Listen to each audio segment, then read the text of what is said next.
Hopefully my live stream stays together this time. And I don't get disconnected a million times. Alright, so it looks like we got everybody who's going to come. So I'm going to start off with, we're going to look at the SPY first for the outlook for tomorrow and possibly the rest of the week. So today was a gap up day, and we did see some relative strength at the beginning of the day. So if we go to like the 5-minute time frame to kind of go over that real quick. But so it did gap up at the beginning of the day. But that did fade out, and it did fill that gap. So that's actually one less gap that we have to worry about, which is kind of nice if we want to see momentum come in tomorrow. But it did end the day very weak. I'm going to mute whoever that is. Always the same people. So we did end the day pretty weak, but after hours it does look like it picked up a little bit. It did have a really big sell-off. So usually earnings seasons we do see a lot of momentum. That's a lot of the reason why we are on the basic like 90-degree lateral up. So today was the first red day we've seen in a while, so I'm not really going to complain about it, especially after yesterday. We had an amazing day yesterday. But yeah, so we did fill that gap. That's nothing to worry about. And it does look like it is. It did regain a lot of that sell-off right at the end of the day and after hours. So that's something that we also don't have to worry about. But on the daily time frame, in terms of if we're going to see more downside or not, it did. If you look at it with the after hours movement on, it is throwing up almost a doji right at the top here, which it did that just the other day as well, so that's not a big deal. But for levels to watch, I would definitely look for somewhere under the 456 range for downside and 454 for the next two supports. On the upside, I would just look for a break of the previous day's high and mid areas, so around the 457s, break through those, and over the 458.50, we should see 460 possibly this week. But like I said, a lot of this depends on earnings, because a lot of big companies are going through earnings report right now. I know Microsoft beat theirs, AMD beat theirs. Robinhood got completely slaughtered. So we're gonna look at that. They're down 7%, I think. So they got hammered. Let's see what else. Oh yeah, we'll look at the Qs real quick.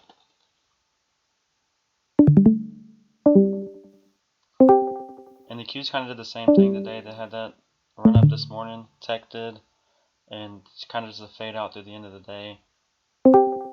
But it did recover a lot of that in after hours as well. But the levels to watch on the Qs would definitely be the bottom where it hit today is the top of these two candles as well. So the 378 level, you're really going to want to hold that for continued upward momentum. So if we don't see buyers step in at 378, you could see move back down to the low 370s or the mid 370s in this area right here.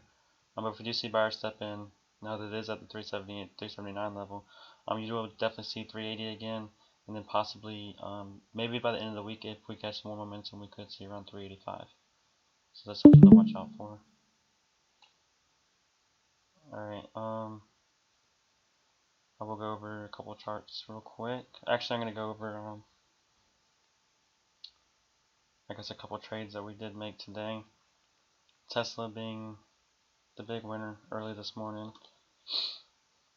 So I did take it at 9:31 a.m. So as soon as market opened, basically I just took the trade because it was super strong. I did have to hold through some red because it did come back down. We're going to look at it on a 3-minute time frame. So I had the trigger set at, we'll take the market hours off.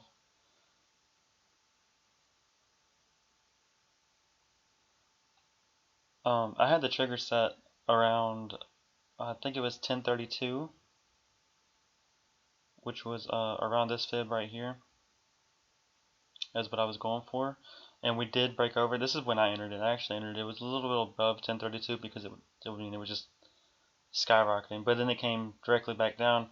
But I watched for that previous day, what it ended at yesterday. the kind of that low. As long as we didn't break that, I really wasn't worried about it. The trade did go red for a little while, but I did end up selling. I didn't hit the top. It was like at the run this fib right here. Once it broke down back below this fib, that's when I ended up selling, and it was for like 130, I think. And then what was the other one? Nvidia was another good one that a lot of people caught, and I actually missed the entry for it. So Nvidia just it had what was mine? I don't remember what the trigger was. It was 240. That's right. It opened up right below 240, so it gapped up completely. I had zero intentions of filling that gap. It just wanted to go, and it did. I think my take profit target was 251, which was right here. As you can see, as soon as it hit that 251 area, it shot right back down. It did go up just a little bit higher, but that was definitely a perfect selling point, and I know a lot of you did sell at 251. So now we had some 300% runners in here, which is awesome for you guys. And then another one down the list that really went was Crowd. So I did alert this, but the premium just flew. So I alerted at 1.6, and by the time I had typed the message, they were already running like I think at $2. So that was kind of a useless alert on your guys' end, but they still did run well over 100%. But as you can see, just like the indices, they faded off towards the end of the day, and they didn't really regain strength. They kind of chopped around to the end of the day. And so now I'm going to go over a couple of chart requests.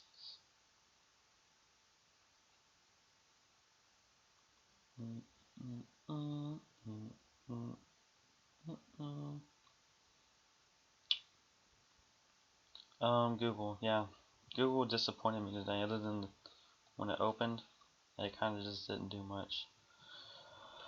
But Google, they have earnings. Actually, they had earnings today after hours, and I want to say they beat them completely. But as you guys know, if the outlook looks slim, then it's still going to drop. So I'm not sure if anybody was holding through earnings. I'm going to check and see what Google.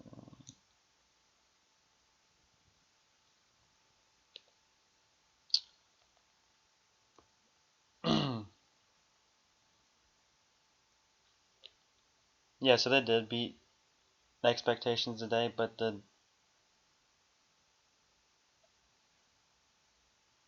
their cash in hand was they missed that.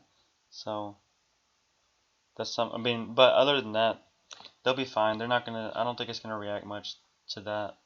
If you were holding puts, then if you're holding puts or calls, you're not. It's not gonna come out worth anything.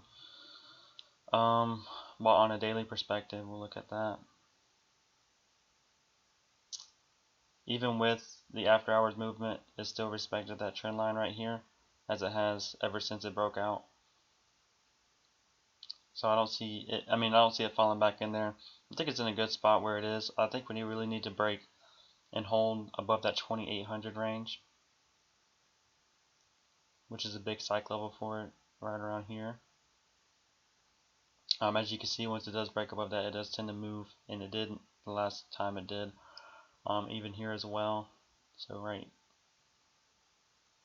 on, right there when it broke above it, it did make its high there. So if we can break above that, and we will have a strong market if it breaks above that. Then it could go back up to possibly the 2900 to a new high. So UPST. You finished? Big disappointment today. It completely sold off. But it still is in kind of this flag formation right here. Almost a cup and handle, not quite, but you can call it whatever you want. It did kind of regain some of the strength towards the end, but if the downside continues, the levels I would watch would definitely be the level that it stopped at today. So that 310 Beat the fishbowl. area. Yeah. Below that, And now watch your fruit, so stay there. definitely 300.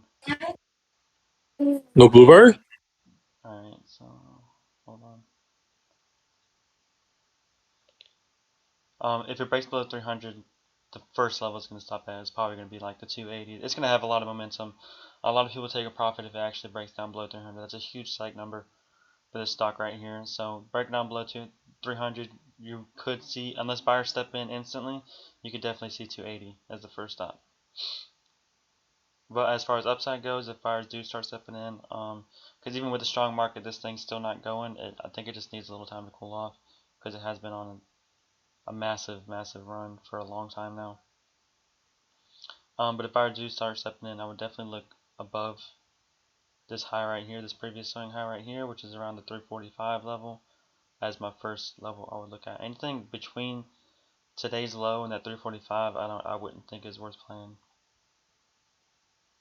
CRM.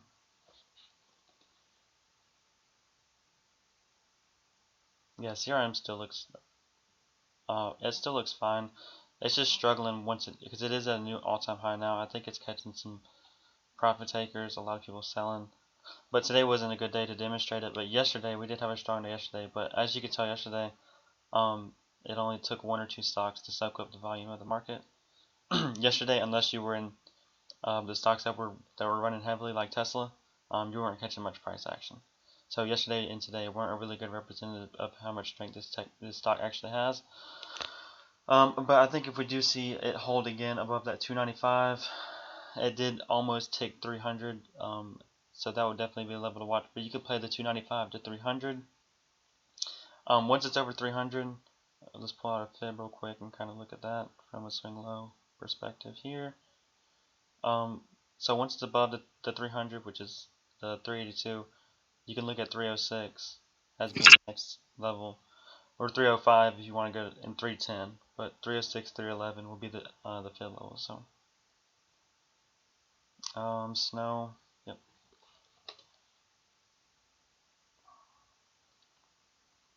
Yeah, snow. We went over this one the other day. Snow, it's in a tough area, I think.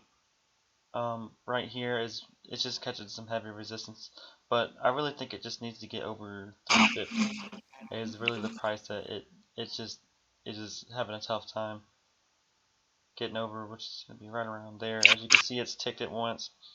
So if you see a break above that 350, like I said, Snow's one of those stocks that can really just throw a 20-point move in a day, for no reason at all other than it broke. It just got volume all of a sudden. It just accumulated volume. So that's something that you have to watch for, because if you can, a lot of the move will happen within the first 2 hours of the market being open. But it definitely can move $20 in a day. Once it breaks a level like that, 350 is definitely a big level to beat. I'm not saying once it does break 350 that it will go $20, but it can. But as far as downside, this one's pretty strong. But I would look at really the top of this cup right here, which is around the 330 level. But anywhere between the 330 and 350, it just looks like it's going to chop around. Probably just eat premiums. So I wouldn't play it in those areas. That's why it hasn't been on my list lately. AB, is this at an all-time high? It is. Jesus. We caught it here.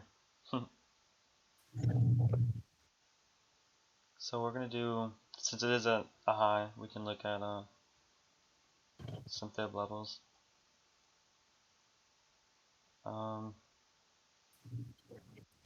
Do from the swing low to the swing high here, back to the swing low. These aren't, I don't, when I do these, I do them as a guesstimate. I'm not a big fib trader, but they do give you good psych numbers to look at and to take profits at. I usually round down or round up depending on what the fib level is. So like this, where it's at right now, 1553, I would definitely look forward to stay above that. 5553, I would definitely look forward to stay above that 55 level. And if you are in it right now, if you're waiting for maybe a break above that 55 level, which was a previous high, then you can look at taking profits at 57. If it breaks above that, maybe you still have some runners.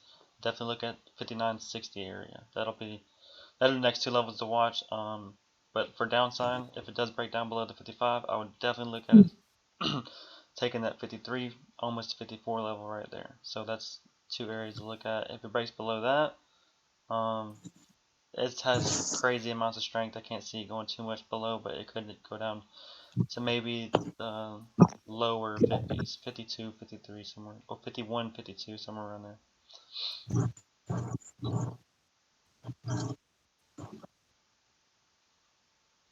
Peloton, yes. Yeah, so Peloton, like I said this in the last one. Ever since that kid got eaten by the treadmill, this stock hasn't been the same. Thank you so much. So I've had this charted out for a while, but see this demand zone right here, it has definitely held true to its value. It's bounced every time it's hit it. So if it does go back below there, the risk to reward of taking possibly Peloton, if you like the stock, that would be definitely a good place. Around the 80 area would definitely be a good place to accumulate shares. As far as calls go, it does look like it's on maybe a reversal back up this upper trend line here. It does have much more room to go before it goes there, but it has also held true to that. It has bounced off of it. Not 1, 2, 3, 4, going on number 5 times. I'm not saying it'll bounce off of it this time, but risk to reward, it looks like it's going to. It is getting tighter though. Eventually, it will make a move out of there. Maybe off a technical pop or off of a news catalyst. What she Just say? earnings is coming up on the 4th of November, which is next week, I believe. And so it could look out. It could do an earnings run up. Whoever that is, I'm gonna mute you. Thank you. What's the next one? Roku. What did Roku do today? Did it have any strength? There was some tickers with some strength after Tesla kind of died off. So that was cool. We got to actually see money flowing in names other than Tesla.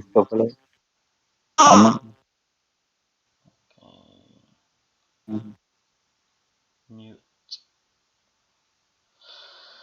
So we did see a while back. I'm gonna get rid of this. We're gonna. Dang, I'm just drawing pulling lines everywhere. We did see it break out of this wedge here a while back. Everybody was expecting continuation, especially with earnings coming up 3 weeks after that wedge. It did break out of that wedge. We still haven't seen anything. Hopefully they do get a good earnings report because it is a good stock. I would assume that since a lot of people were still at home during the last quarter, that Roku should. I mean, it only makes sense that they should have a good earnings report, but the earnings per share might be all jacked up. So that's just something to watch out for. But I don't really even see any run up coming into next week. Maybe the latter half of this week, beginning of next week, might see a little run up. But other than that, it's not. It's only had 3 green days in the last 3 weeks. So that's just it's not a stock that I'm playing right now. Maybe for downside, if it breaks back below 315, I would look at puts down maybe 300. If it breaks 315, it might go to 300. If you really do want to play upside, I would look at 335-ish up to 350. That might could work. It's done it once already. It could possibly do it again. But it's not anything that I see a crazy good setup on. But it does look like it might be trying to form a cup here. So maybe it will continue this half-assed uptrend here. Goldman Sachs.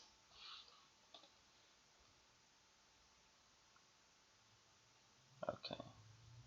This was the move I was actually kind of looking on to break out of this trend line here, and I missed it.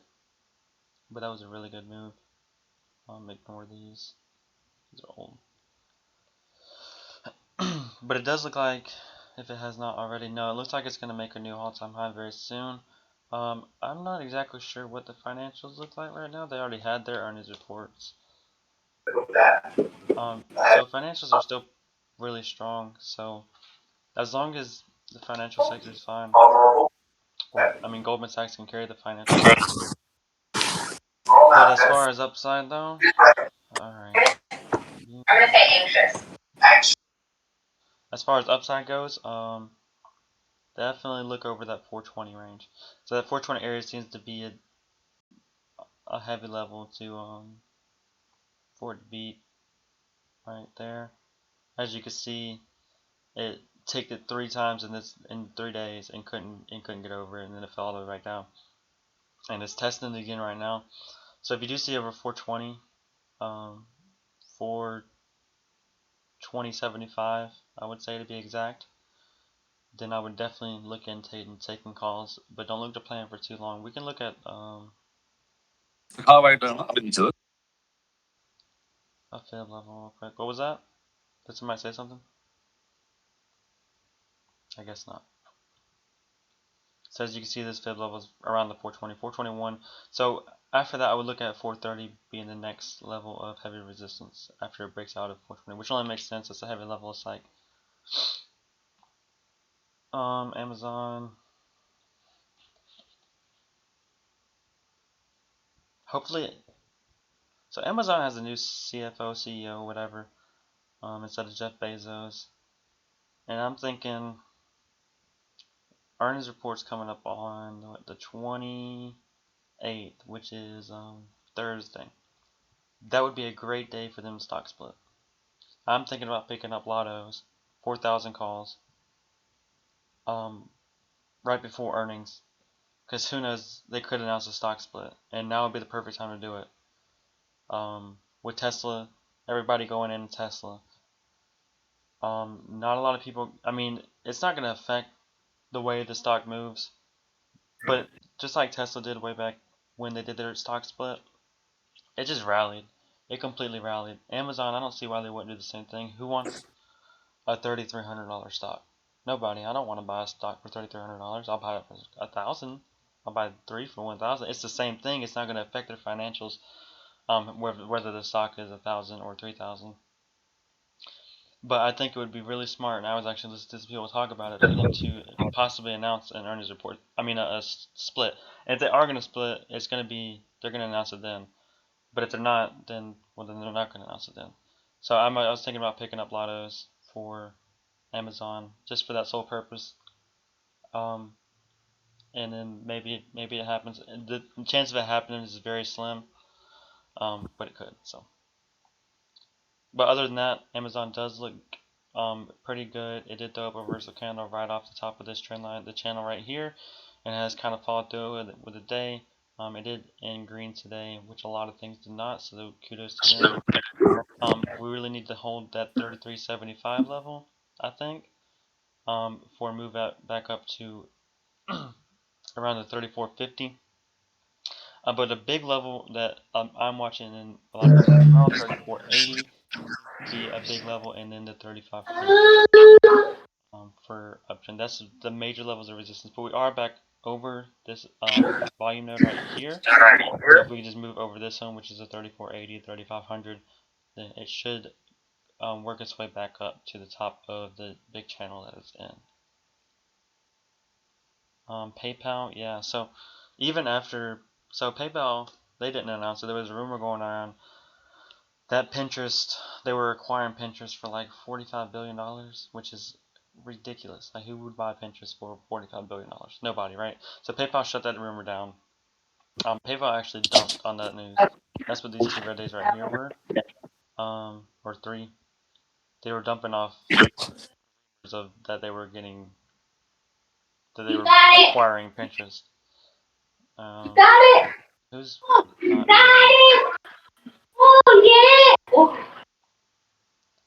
okay? So even after the stock announced that, I mean that PayPal announced that they weren't acquiring Pinterest, they're still dumping.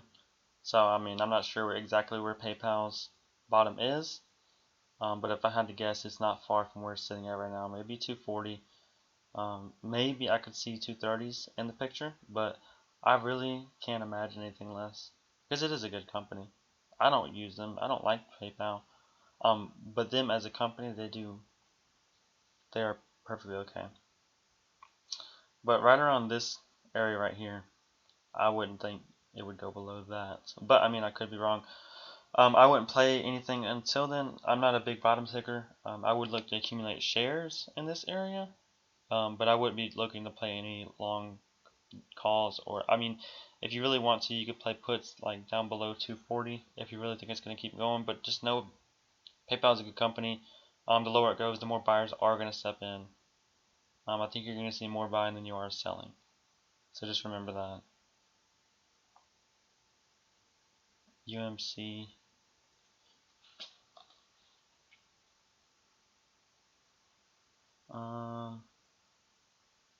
United Microelectronics.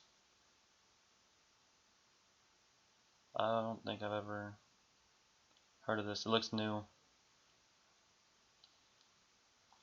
But I can chart it out.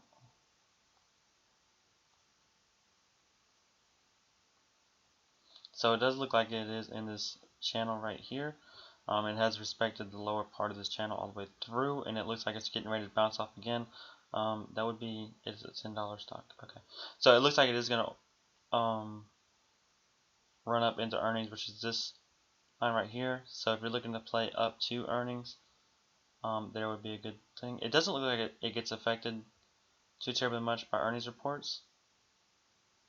This one it fell 2% on that earnings report, 2% on that one, and they had a couple of red days following. 2%, it raised 2% on that one.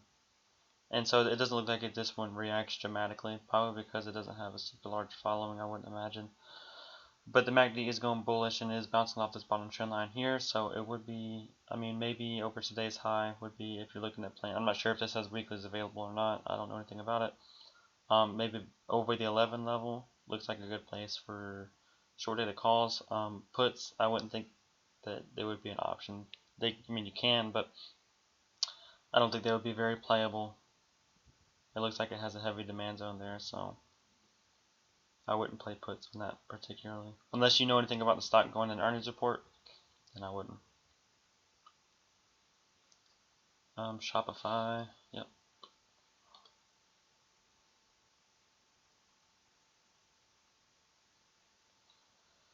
So Shopify is actually selling off coming in earnings report, which is, I would say it's not a good thing, but who knows? People panic, they follow momentum. So once it starts selling off, coming in the earnings report, who's holding it to just sell it because they think somebody knows something, right? Who knows if somebody actually knows something? So it is selling off coming in earnings report. If you like playing earnings lottos, when coming into an earnings report like this, if you do a little research and you can't find any super bearish moves going on, like news catalyst or whatever, maybe the CFO died or something, I don't know. As long as something like that didn't happen, that's actually a lot of times a good opportunity to play a call lotto when it comes to earnings. When the stock sold off and there's no real reason to why it sold off other than earnings reports coming up, a lot of people are like, so somebody knows something. Most of the time, nobody knows anything. So unless you're an insider, so I mean, if you like playing earnings lottos, I would look at playing it as long as, like I said, there's no negative catalyst. You could play a call lotto in a place like this. So, but I guess you probably want to see the outlook coming into earnings. So it does look like it's going to continue. Even in a strong market, it looks like it's been selling off. So for more downside, I would look at under 32.50. Seems to be a good level. It is in a broadening formation, as you can see. I posted it not so long ago. As soon as it reached up to the top of this broadening formation, and it has completely deflected it since then. Every time it has made a slow retracement back to the lower trend line on this broadening formation. If it does sell off on this earnings report, then you can look at that lower part of this broadening formation as a stopping point, where it will likely slow down a bit. SMH, yes, this is a semiconductor ETF, so all major semis are compiled into this one, depending on percentage. So you can look at SMH if you want to know how semis are doing. I know the person who posted this already knows that. but others don't. So semis are going through, a lot of them are going through earnings reports right now. Okay, my trend line's stuck. Let's make another one, whatever. So a lot of semiconductors are going to right now. AMD, they just went through theirs. They actually beat earnings. Their outlook looks good. Their cash on hand looks good. Everything, they beat everything, I believe, and their growth looks good. Intel, INTC, theirs looked fine, but their outlook due to chip shortage issues or lack thereof hurt them. And then they also announced that their CFO was retiring. And then Nvidia, I'm not sure exactly when theirs are, or TSM. I don't know exactly when their earnings reports are. But this is going to be drastically influenced by the outcomes of the earnings reports of their holdings. So this is compiled of a lot of different holdings. However the earnings reports goes, this will affect the ETF that they are under. But it does look like it is trying to get back above this major trend line here that it did follow for a couple months right here, all the way from May until it fell down below it in September on the sell-off. It has not regained that upper trend line, but once it does, I'll definitely look for a break around the 273 area, back up to 275, and it looks, and then, I mean, that'll probably be a new high right there. 276.89 is a high. 276.69. So I would definitely look for a new high in the future, as long as the earnings reports continue to be okay. So just remember that. Lulu, I like their leggings. Not for myself, personally. Lulu actually looks really good. So I haven't looked at this in a while. So this was actually drawn out quite a while ago. I used to play this all the time. And their earnings report was like incredible. So this is an after hours movement on. You can see that big green candle was actually, if it'll load. Oh, don't tell me I lost internet. No.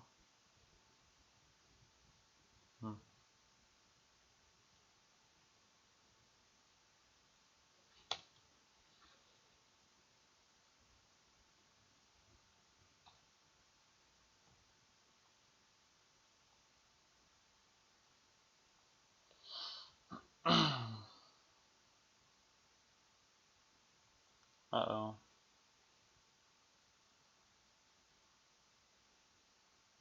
Can you guys still see the stream? Yeah, Lulu. So this big green candle right here, if I turn the after hours movements off, that was a gap that it did come down and fill. And as you can see, this support right here that I had drawn out, it's respected it very, very well, that's a good point. I actually wish I saw that. I haven't been watching Lulu a lot. The risk to reward in that area was very good because it was the bottom of the gap and it was already a generational support before then, so that was a very good area for it to bounce, and it did exactly that. And it looks like it is trying to go for a new high. And Lulu is one of those ones that it doesn't need the market to go with it. It can go without it. That was the wrong one. So this was a previous high, which was the 473.32, somewhere around there. It is trying to break that, but I wouldn't look at calls unless you want to front run the breakout, which I do sometimes, only if I'm confident in it. Then you could do over 435 up to that high, which is 437.15, but that's going to be a major area of resistance. But over that, we can look at, we'll do it at that high. So 437. Once you could break that high, you could potentially see 450 would be the take profit where I would look at. That maybe 1, 2, 3 days. It may not all be at once, but it can move like that. Lulu has seen some, like this day right here was a 17-point move. So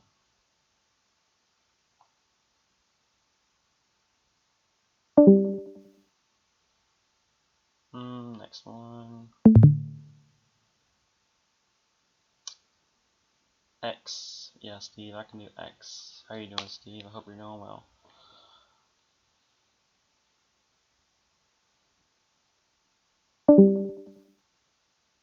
So X, if I remember correctly, X did have like a crazy amount of bullish flow recently. For good reason, it looks like. So it did break out of this area right here.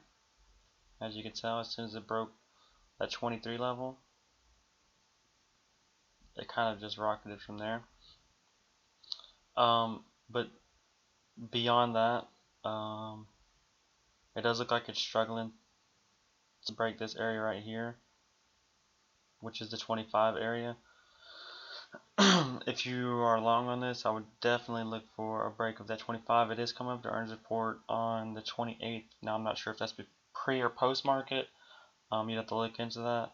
But it does look like it is running up into earnings, so I would definitely look for a break of that 25 for continuation on that. As far as downside goes, maybe you're in it right now and you're looking for a stop loss. Definitely back into this area consolidation is where I would not want to be. So around that 23.15 range, I would definitely look at cutting it there. Maybe you can give it to the 23 and see if buyers come and step in, kind of give it a little bit of leeway. But I would just wouldn't want to be ping-ponging around, especially if you're long on calls. That's just going to eat your premiums up.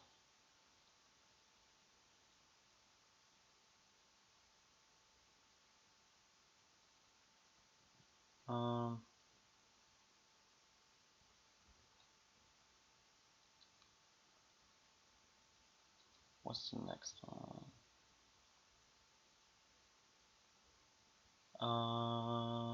Okay, yeah, Affirm. I think we're going to see. So the thing with Affirm, you have to watch the news on it. Every time it acquires every time another company says that they're going to use the firm, it skyrockets. So we had Walmart do it. We had Target, I believe. We had Amazon. I'm not sure if Costco did it or not. I mean, so you just have to look at who's going to be the next one to do it. So you continue to have to watch news on a firm because every time it gets that news, it pops up to a new high. So it did it there, and it did it there off earnings. It did it there again. Oops, I think. Okay. So that's just something you have to watch for in a firm. I do think if we do see another news report like that, we're definitely going to see, I would at least say 175 off that.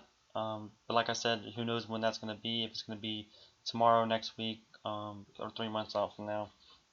As far as continuation without something like that, it could continue to go slightly higher, but not very quickly. It's going to need continuous news to keep it up. Other companies saying that they're interested in using their payment or whatever software. So that's something to watch out for. But as far as downside goes, if maybe you're in it long, as support wise, I would definitely look for like the 145 range, 48 range, somewhere around there. And above that, you can look at the break of that high, which is 167, or around the 160 level.好，让你吃也热，你不吃的话，明天要肚子痛。Thank you. Coin. I think we're going to see coin actually go here very shortly. So coin was in this channel right here, pretty much since the dump from IPO. After Kramer said he likes it at 475, has since broke out of that channel finally on October 13th, so mid this month, and we have seen continuous uptrend from there. I have these drawn out from earlier. That's what I based my levels on because I did have it on the list. So it is bouncing off that 327. So really over around the 333, I think is where I had it at. Over 333 is where I want to see it for continuous up all the way up to 350. I think before earnings report. As far as downside goes, I would definitely look at the 315 and the 300 levels as being big numbers to look at.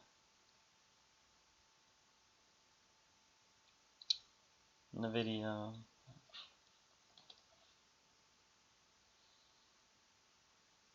Oh yeah, we did catch this one today. I think I talked about this already. So Nvidia was in this channel right here,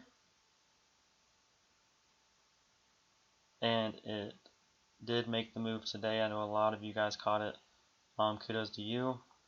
But what I looked at for Nvidia was a break really above that supply zone. That's what my trigger was. So I think my trigger was, well, I did it pre-market because I saw the gap up already. So I did it over 240 because it did open up. I have to look at after hours trading time. It did open up below the 240. I think 237 or something. But pretty much as soon as it went through that 240, it just completely blew, right? And we saw it go all the way up to 254. I think my take profit was 251. I don't think the video is done though.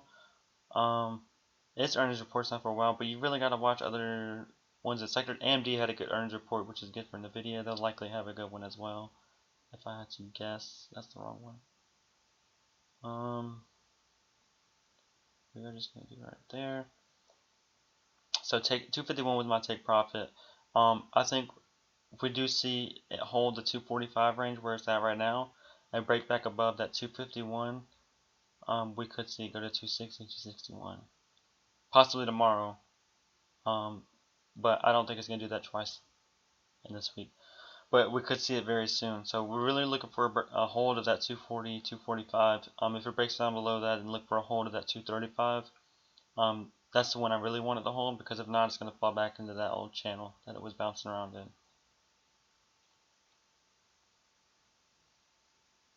Boeing has continued to go lower, I believe. It has. So Boeing, ever since these stocks have been announced, the airlines have been announcing fuel cost issues, then a lot of the airlines have been down. So Delta Airlines announced that on their earnings report, which kind of gets a flag for the rest of them. United Airlines, American Airlines, Boeing, they've all seen repercussions from that, and they announced it actually right here when I think we were in a swing when they announced it, and it has not been able to recoup since. It's only been red from there, but we do have their earnings reports coming up tomorrow, I believe. Yeah, it is tomorrow, the 27th. Whether that's pre or post, I don't know. I'm not in it, so I haven't looked. Their earnings report could be different. It could help them rebound, but they're likely to have the same issues that Delta Airlines had as far as fuel issues go. So that's something to watch out for. I would definitely look for downside, a break of that where it's at 210 right now. I would see you go below that. You could see definitely 200. Upside, wait for the earnings reports. That's going to be the determination. If it's not good news, I wouldn't look at playing anything upside anytime soon. INMD.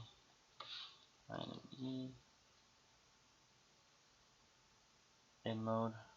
I'm actually not too familiar with this one, but so I did throw that cup right there for a nice reversal. Honestly, kind of looked like net did for a little while, where it was straight up to a cup, but then net kept going. So, but it is in this channel right here, so it's something you have to watch for it to break out of. It had earnings today, it looked like. Whether that was pre or post market, I don't know. It may have been post. If it was post, it wasn't good. If it was pre, then it could have been bought back up. It doesn't matter. It looks like it's holding that 88. That's where it closed at.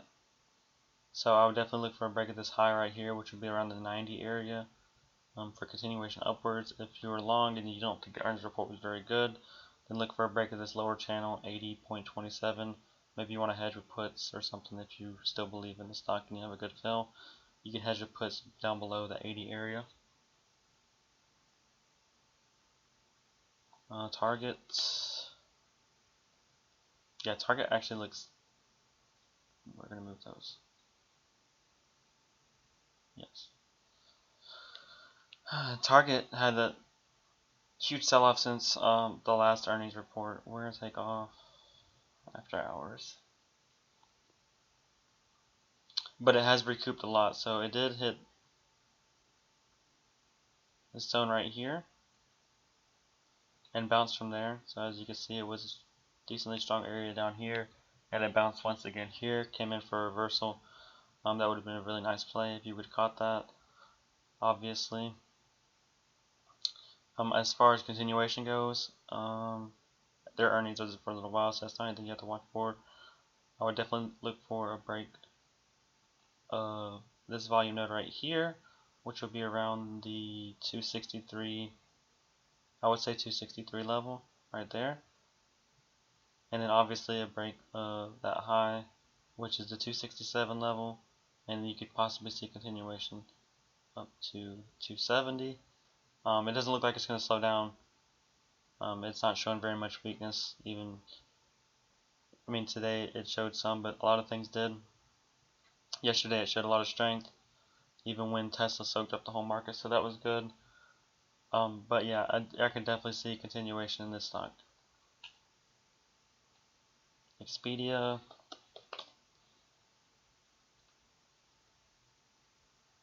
So travel, there was actually a lot of money flowing into travel recently. Trip saw a lot of money. I think Trip is still pretty good. We saw names like MGM, and then even Airbnb was, I think, was seeing money, but a lot of them since have kind of slowed down. So I was actually looking at this not too long ago. I thought it was gonna break upward because that's what it looked like. It was on a continuous uptrend, doing this flag here. What just happened? Okay. Through this flag here, and then it broke down from there. Whether I could say, I don't think it's going to keep going down. I don't know. But levels to watch definitely would be a reversal candle that did throw up. So if it does go back below that, but it doesn't look like it's having much buyer step in ever since it did break down. Today's looking pretty flat. They're closing out what they're opening at. Bouncing around. Probably just choppy days. But down below 160, I would definitely watch for that. It looks like buyers did step in last time it hit below 160. So if you're looking to play puts, watch for buyers to be stepping in on 160. Upwards, I would definitely. Oh, what the hell happened?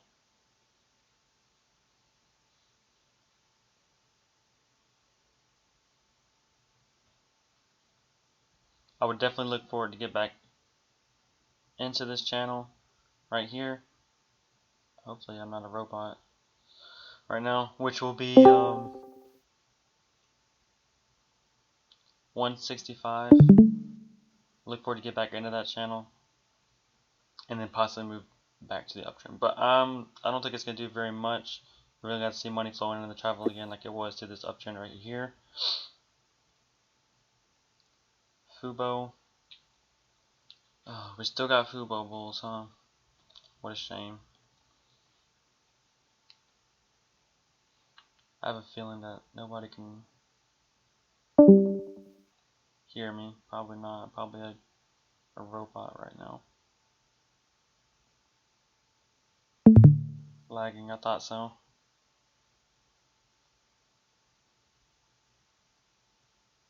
Just give it a second. I don't know.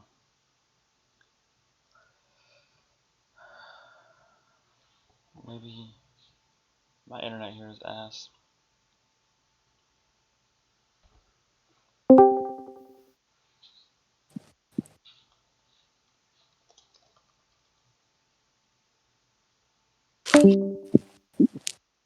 Hmm.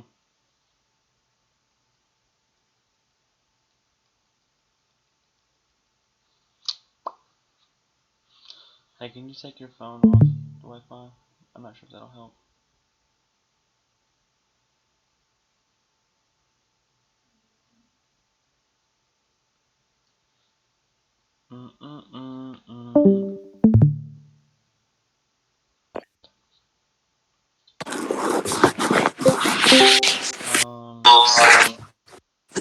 I can hear somebody echoing. I'll mute you.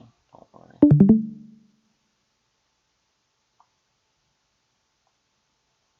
Alright. Well, yeah, Fubo. Okay, Fubo. Oh, these are old trend lines. So much how much I play Fubo.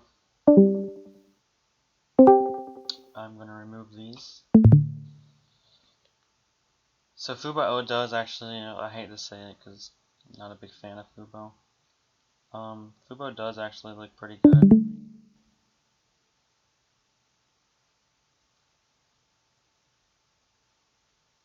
And if I do start lagging again, somebody tag me in general chat at me so I get a ping. But yeah, Fubo does actually look really good right here. It looks like it does want to break out. It is consolidating at the top of this upper trend line here. It has been on a solid move from the bounce of this lower trend line here.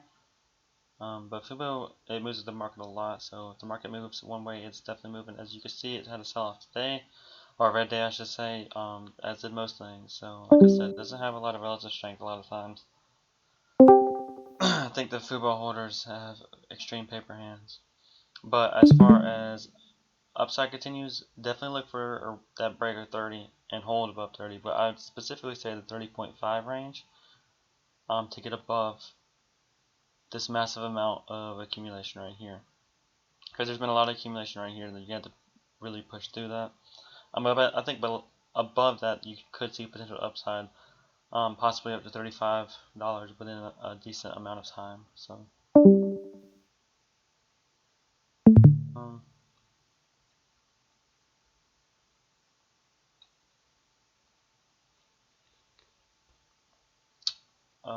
yeah, MasterCard. Oh no, Macy's, MasterCard.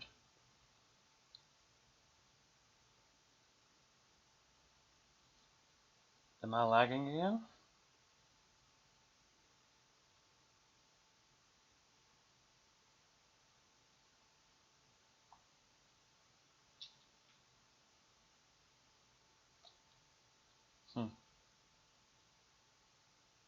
Take over a certain time, it hates me. We're getting pushing close to an hour, so.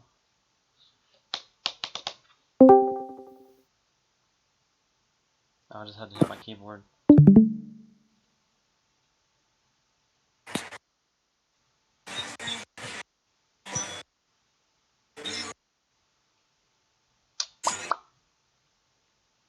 Better?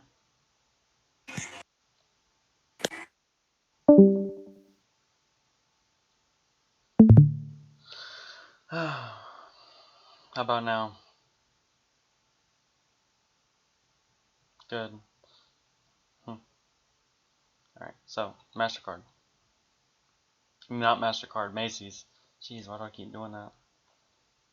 Oops.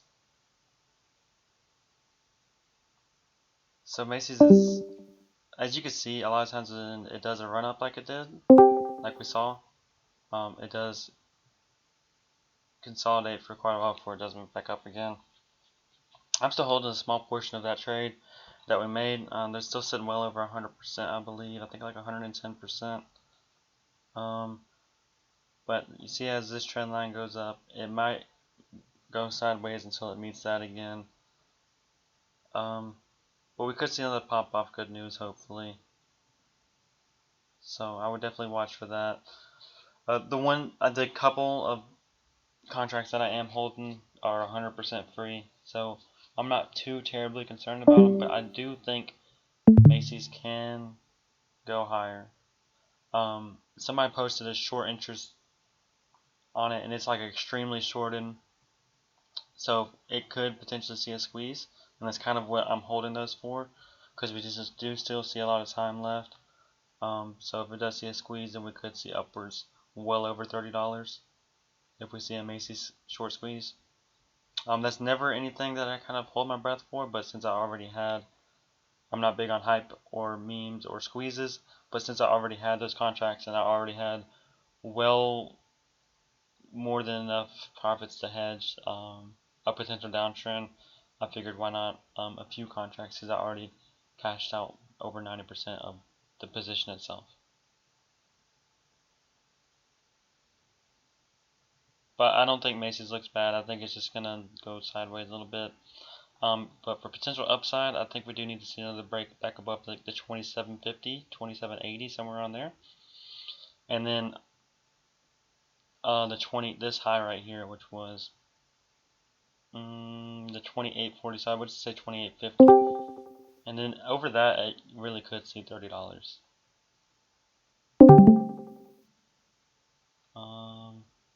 What's the next one? I think that could be it.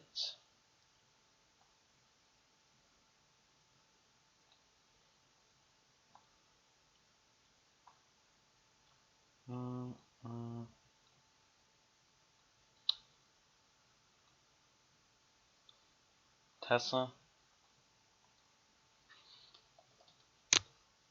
Tesla is going to see, I mean, don't quote me on it. Nobody recorded this and use it as evidence later. Tesla's going to see $1,200 next week, I think. Possibly not. It could sell off all the way back and fill this gap down below the 900s. Nobody knows for a fact, but I definitely think Tesla will hit $1,200 next week. If it does, if it hits $1,200 by this week, I'd be ecstatic because I did purchase those 1,500 calls. As people asking me if I thought it was going to hit $1,500 next week, no. But if it hits $1,200, those premiums are going to double. It'll be 100%. I mean, it'll probably do more than double. I haven't done the calculations on it. The IV's gone crazy, so it's kind of hard to tell. But I didn't think it was going to go to 1,100 today, and it went to 1094. Yeah, 1094.88. I was very close. I was actually holding off to 1,100 to sell what I had. I ended up selling it like 1,180.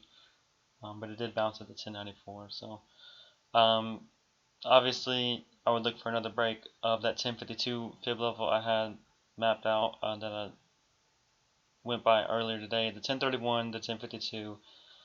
Over the 1052, definitely likely to hit this previous high of the 1094 again. So, definitely if we hit 1100, if we break over 1100 and close over 1100, it's going to 12 for sure. But it's going to have to conquer that first. So we plan step by step. But in my honest opinion, it has a crazy momentum. Look at the weekly chart. You can calculate moves based off previous moves. So we saw this move right here from 428 all the way up to 886. Now that was during the split, I believe.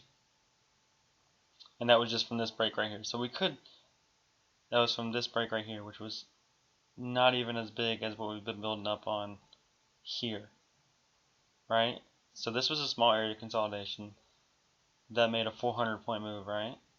This was a large area consolidation. This was all the way from December of last year all the way up, I would say, until we really started the uptrend was right around this area, so August of this year. And so far we've made about a 400-point move, right? Well, this consolidation is a lot bigger than this one. So we made a 400-point move off this area consolidation. I think we could see an 800-point move off this one. It's just math.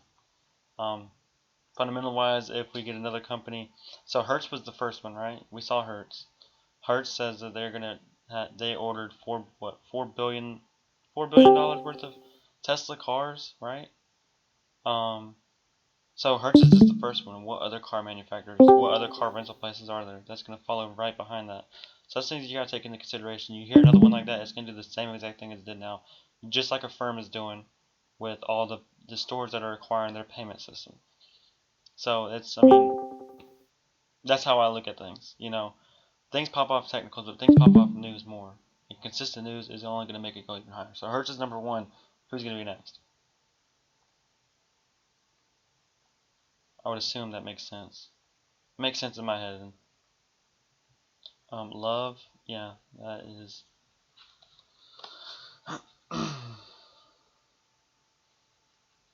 Yeah, so like I said earlier, Love did actually have its earnings and they missed. It looks like their earnings per share. I'm not sure if that looks like it was post-market. I'm not sure what the rest of the earnings look like, what the outlook looks like, but it looks like it did not have a good reaction. As far as support goes, I would definitely look at the $47 range being a heavy level that has bounced off.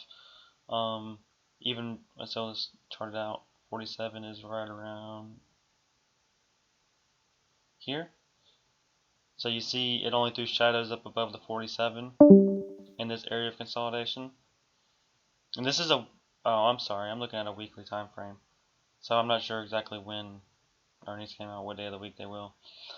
But the $47 still holds true. So it did only throw up shadows these weeks, and it finally did break above that 47 and came back down to it eventually. But it still holds true, and it's ticked it not one, but 1, 2, 3, 4, 5, 6 times. A break below that 47 will definitely bring it down to the 43s. Now let's look at the daily because I'm not sure. So it did already have earnings reports. So it had earnings reports 3 days ago, and it has held true to that 47. So this is another one. A lot of people are worried about the Boeing earnings report. We see this one. I'm not sure what their news was on their earnings report, but obviously it wasn't the best. They probably have fuel cost issues as well. So we see what earnings reports, when one major company releases something like that, others are likely to follow the same exact issues. So that's why we're seeing chip companies. That's why I was thinking about with chip companies is that they're possibly all going to have the same issues, chip shortage, maybe lower growth in the coming months due to chippage issues. So just take that for what it is. I don't think I've seen any more that I missed. AXP, I don't know what that is. Oh, American Express, duh.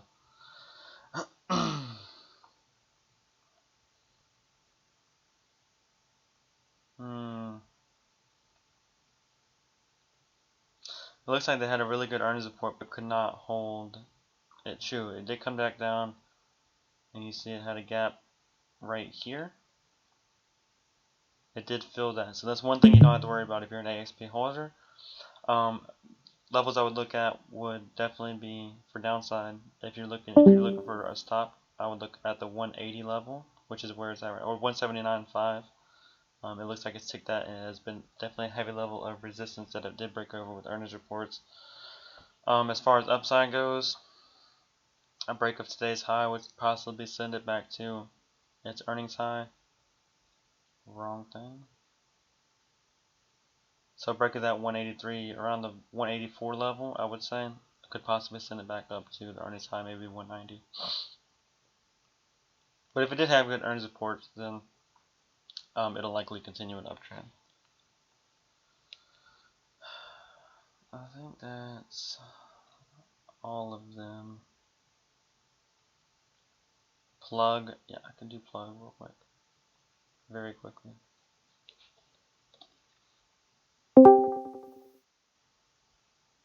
So plug is running off of EV's going right now. You mean you see NIO, you see LI, you see Rio, you see Tesla, F-Cell, I think I said LI already. They're all going right now. So that's what's hot right now. So if you like sympathy plays, plug is a good one. I would definitely look for plug to break that right there. So this 35, I would just say 36 to be safe. Look for plug to break 36. Calls can work over that. It does look like it's running up into earnings, which is not until November 9th, so it still has time until then. It does look like it's trying to break out of this channel here, though, which is more of like a cup formation here. So look for a break of the top of that channel, which is going to be around the 36 level.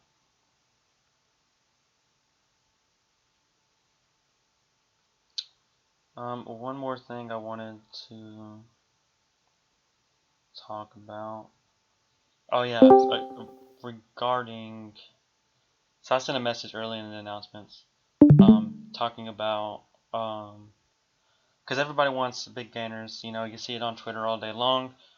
People are getting 1,000%ers. You know, you see different posts. It's people, oh, I got 1,000% on this. Oh, I got 1,000% on this. Oh, I got 1,000% on this. Well, what you don't see is them showing, oh man, cashed in at negative 70% here. I cashed in at negative 80% here. Oh, I let it go from 70 to negative 80%. You know, I let my runner go from this to that. I lost on this, but I finally hit 1,000 runner.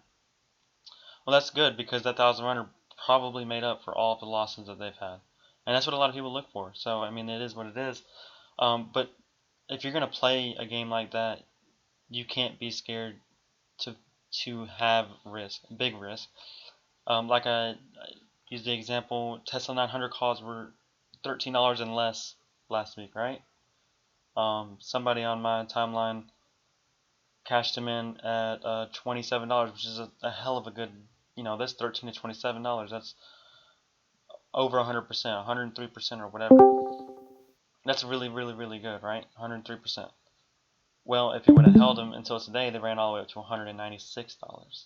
So he could have turned $1,300 into $19,600, right? Everybody's looking for money like that, but nobody wants to put in the risk like that. Half the people I know on Twitter wouldn't even buy the $13 call because that's $1,300, right? Nobody was like, oh, 900, the 900 call is $1,300. That's just a lot of money, right? It is, but that's a lot of gains at the same time. Even him cashing out at $27, that's 100% of $1,300. That's not 100% of $300, right? I would rather take. I know I do out the money calls a lot. I do good ones. I call out good out the money calls that have good open interest, that have good volume to the group, because I know a lot of people cannot afford good strike prices, but the best strike prices cost more, and that's just, it is what it is. So I'd rather see somebody buy one 1,300 call, 900 call at $1,300 than buy 1,500 calls at whatever. I know I bought 1,500 calls earlier today, but that was just complete profits. But what I'm saying is that's going to be the best risk to reward. They'll go in the money quicker. They cost more, but the reward is going to be better. And so that's what a lot of people don't understand. So that's kind of what I want to tell people. Is you really got to put forth some money to make money. Yeah, you're going to lose some in the process eventually. Nobody has a 100% win rate. I don't. Eva doesn't. Nobody in this group does. Nobody on FinTwit does. That's just how it is. So I know I preach risk, and you can still practice very good risk mitigation with larger positions. And position sizing is very important. So if you don't want to play that costs a lot of money, then you cannot play a lot of the big name calls. You can still play really good setups, but I mean, over a couple strike prices out of the money, you're just going above and beyond. Tesla, you can do it right now, mainly because Tesla is liquid all the way through the next 100 strike prices. The spread is like within 10 cent on the 1,500 calls, which is absolutely insane because the move is expected, right? So we're seeing that volatility come through. We're seeing the IV completely skyrocket. We're seeing the volume come in. The market cap hit 1 trillion. You're seeing all this stuff come in, so that's liquid all the way through all the strike prices. You can do that on plays like this. You can't do that on everything. You can't go to Chewy, right, and go $100 calls right now and expect them to be worth hardly anything next week, right? Because they're not. It's not liquid enough. So, I mean, you can do out the money calls, but you just got to know when you can do it. You can't do it on everything. Amazon, Tesla, Google are just a few that you really can do it on. Most things, 99% of the things on the stock market, you can't hit super far out the money. It's just not going to play out. You probably have a 90% lose rate. And then one more thing I wanted to let everybody know is coming in November. So I am going full time in November. The first week of November, full time, and I plan on starting live TA classes soon after. So I would expect the second week of November. I'm trying to get a schedule together right now to do live TA classes, and it will be set up just like it is now. Hopefully I can mitigate the disconnecting during the live stream. I may do it on Zoom. That may work better, but I am going to record them as well. If you don't catch them live, you can do the recording, but that may be something to set up different.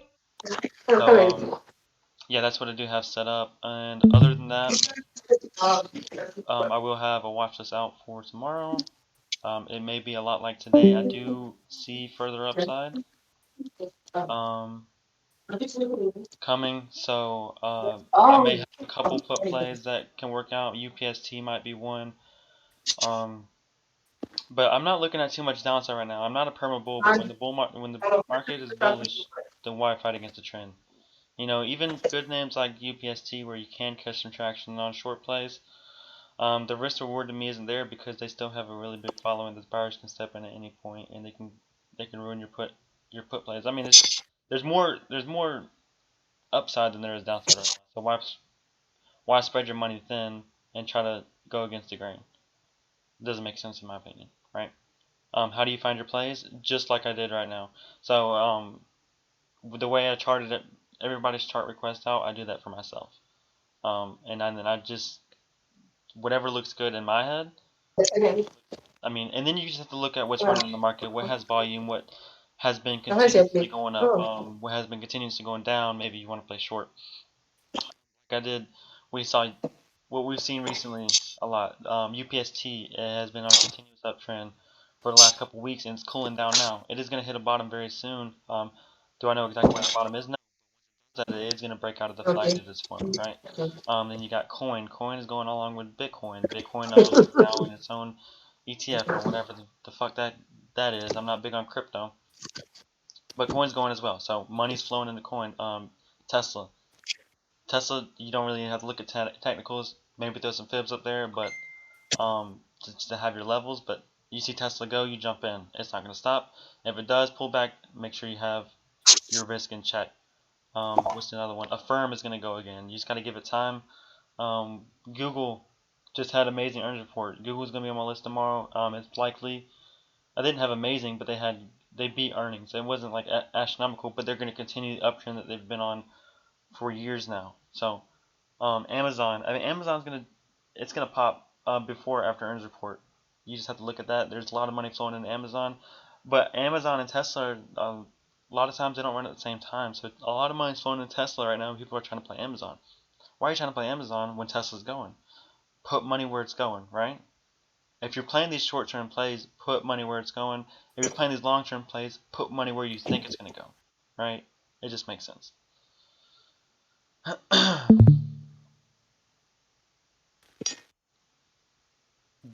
Any more questions for me? Head off.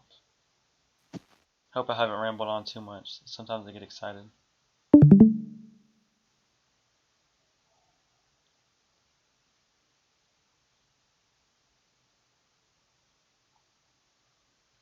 What's the direction of the server? I am definitely looking at it keep going.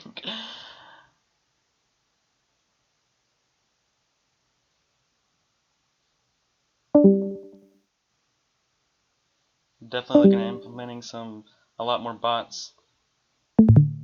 The paid course coming out? No. I know a lot of you guys asked, and I've directed it to a lot of you.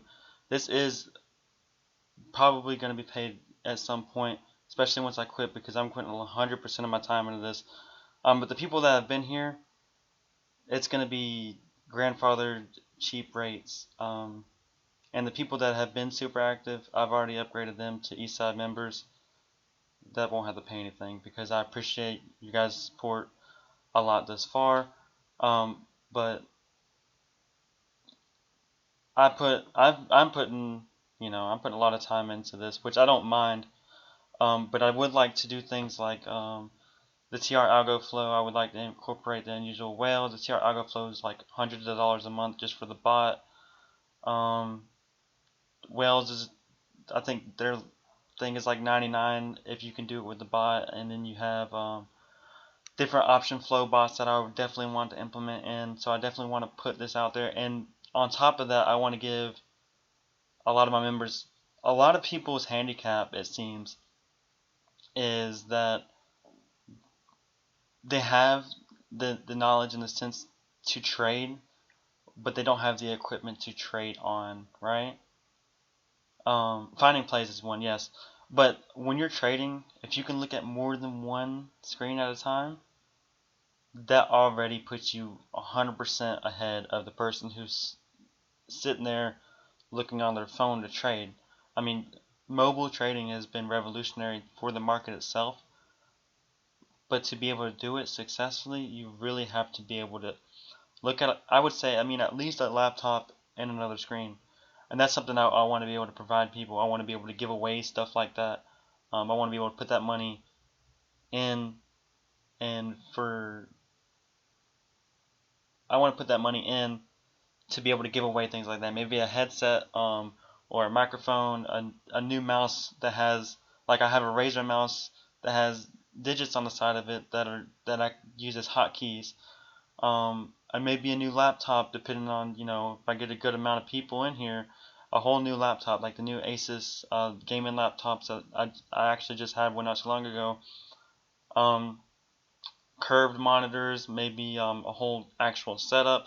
This is things that I actually want to give away, maybe once a month. Maybe, I mean, if I get a lot of people twice a month, I don't mind taking the money and putting it back into the Discord. That's only going to help everybody, right?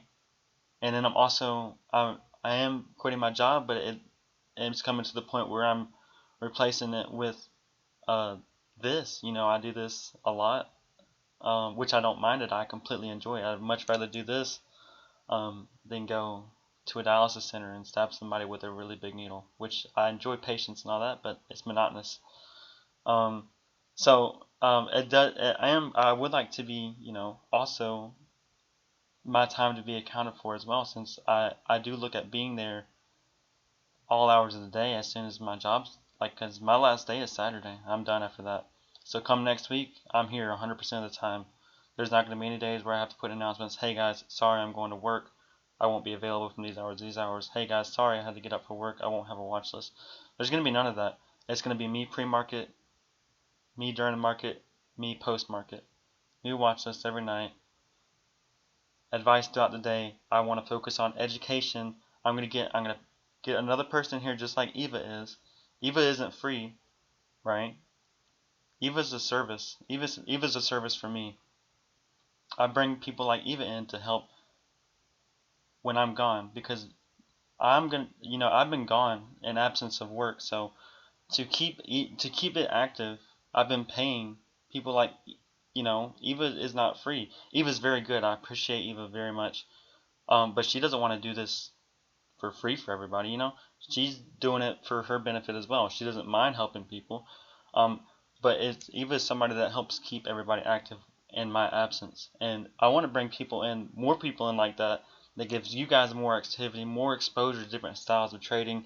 And I really want to focus on long-term swings, leaps, and education for everybody as a whole. You know, that's exactly what I want to do. I'd like to educate. I know it's cliche, but teach a man how to fish, don't bring him fish, right? Everybody knows that saying, and that's one everybody goes by, right? And yeah, so this is all, I mean, so far, I mean, it's been out of my pocket, which I don't mind, but obviously it can't go on forever. But I do appreciate everybody that has been here, and I do thank you all so far, because I enjoy the company, especially on days that I'm here 100% of the time. It's really nice to have other people to trade with and kind of help out during the day. Yeah, you didn't know you was free. I mean, I wasn't putting out there like that's a bad thing. Even that's what she does. She leases out her service um for things like this, you know, which all respect to her. She's very good at what she does. She's very good at day trading. She takes profits, which I appreciate. Everybody's like, well, I mean, she doesn't do 200% every day. No, who cares? But she's consistent. Before I put her on, she sent me her last 6 months profit and loss for every month, right? I'm not gonna tell you guys her exact number, but almost every month she starts with. I'm gonna give a number that's not the real number, but we're gonna say $1,000 just to make it easy. Or no, we'll say, that sounds a little less dramatic. We'll say $10,000. Let's say hypothetically she starts with $10,000. Every month she almost doubles that, or at least doubles it. Does she do 100% gains every day? No, but she's consistent. 17% on a contract that costs $400, and you cash out all 8 of them, because she buys 8 at a time. So if you cash out all 8 of them at 17%, that's good. That's a good amount of money. 20%, and she does do 100% on them. She did Google today, 109% on Google. So she's very lucrative at what she does. No, she's not 100%er all the time. But she takes profit and she's consistent, and I appreciate that, because it helps other people try to get into the habit of learning that, hey, not every trade is 100% run. So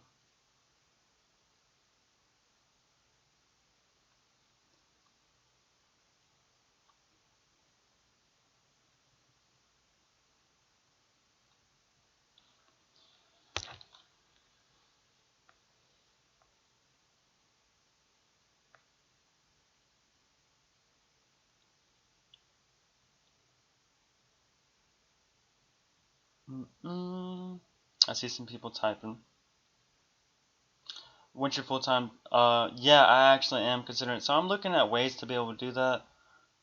Cause I want, I want to be able to show my actual transactions. But I don't know how exactly how to do that. I want to be able to show the chart and that, so I don't know how to live stream two screens at once. I have to look into it. Yeah, I was thinking about YouTube, but I want to be able to show the chart as well to kind of give everybody a perspective of what I'm looking at. And that, if I can do that, that would help so much with day trades, because as you guys saw today, like Crowd, I really tried to alert it, but as soon as I took it, the premium shot from 1.6, and by the time I had the message typed in, the premiums were already over $2 each. So it's really hard. Eva has it down. She knows what to alert. I'm sure that she takes trades that she doesn't alert because it's just too quick. Yeah, yeah, exactly. So that's what I might just do it off of the trigger, off of the charting session for a little while, and off of a charting screen like I do have up now, and kind of give you guys like, hey, I'm buying right here, and then I'll show you my levels along the way. Maybe I don't. I mean, I guess I don't really need actually my brokerage up there to show you guys what I do. I just need the chart up there and say, hey, and I'm taking it here. You guys actually don't really need to see me execute the trade. I'm sure you're all capable of executing your own trade. How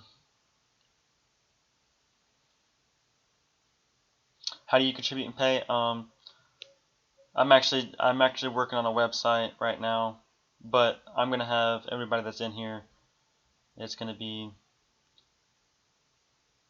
a very, very discounted rate from when I'm actually asking other people, because you guys have been here ever since I launched it, most of you. So it's definitely not going to be. I mean, I would hope I made everybody more than what I've asked, what I'm going to ask, which is going to be next to nothing.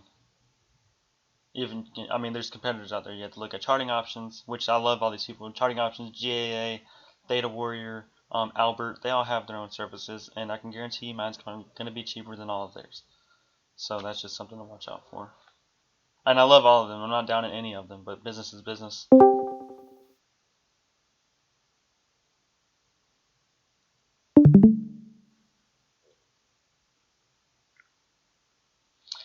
Yeah, exactly. So it's really hard to keep the trade intact. It's hard for me to type it all out. Like I said, it did go down in red, but it did have it was going to a major support that I was watching. It never dropped below that. That's why I never alerted a sell, because I was like, okay, it's fine. But it did end up running really, really good actually.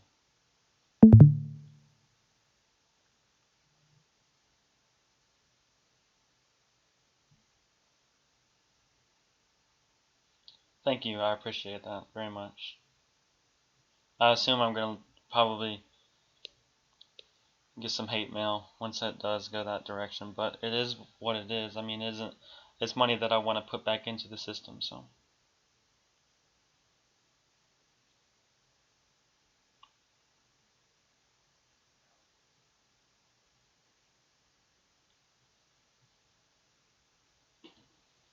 Oh, I can probably turn the record